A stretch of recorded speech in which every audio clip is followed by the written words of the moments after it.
Pretty much every day was the same for me. Get up, brush teeth, shower, get dressed, breakfast, then out the door for work. I lived alone for a while and it seemed to work out pretty fine for the longest time. But just like most people experience, spending most of your time alone eventually becomes pretty lonely. I was beginning to feel as if a roommate could be a good idea. Honestly, I gave up for another 2 weeks after that. Everything remained the same, loneliness and the same old repetitive days. Until I remembered the power of Facebook. I started to think that there had to be at least some sort of group in my area that was searching for the same thing I was. Thankfully, it didn't take me very long to find a group that seemed suitable for me to make my post. Looking back, I feel a bit stupid that it took me this long to even try social media, probably because I've just never really been a big fan. I began making my post, searching for a roommate in the local area.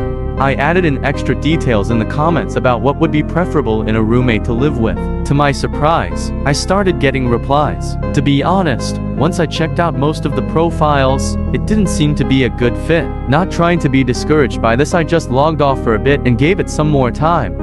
When I woke up the next morning, I was honestly a little excited to see if my post got any more replies. Logging into my account, I was pleasantly surprised to see I had gotten to more. One of them said my buddy Brian would probably be interested.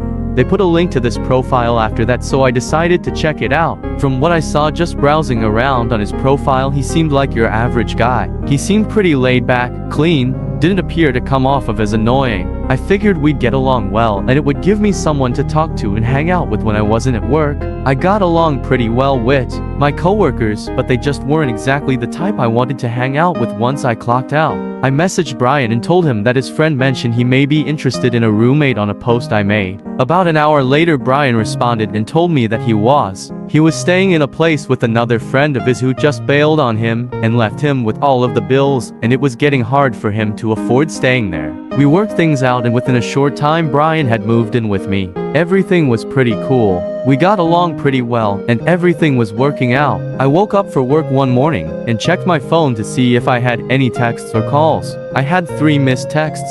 One from my mother telling me good night and she loved me. One from a friend just saying how you been. The last one is what started this whole ordeal. From an unknown number, I had a text that was just a single picture of a man with his eyes blindfolded, lying in bed. Obviously, I thought that was insanely creepy. I texted, "Who is this?" I never got an answer and I brushed it off as some weirdo just playing a dumb prank. Especially because the number was way out of an area code I was in, and I already had everyone's number I would even speak to. From that morning forward, every morning became absolute hell. I woke up every morning to these awful pictures of a man in awkward poses with a blindfold on that covered most of his face. I tried calling and texting this number more times than I can count, and I've never gotten a reply. After about 2 weeks of this, I got the same type of text. Only this time it was from a different number. My roommate Brian had left a little earlier than usual for a morning shift, with just me in the house. I called this new number that was sending me the same type of picture.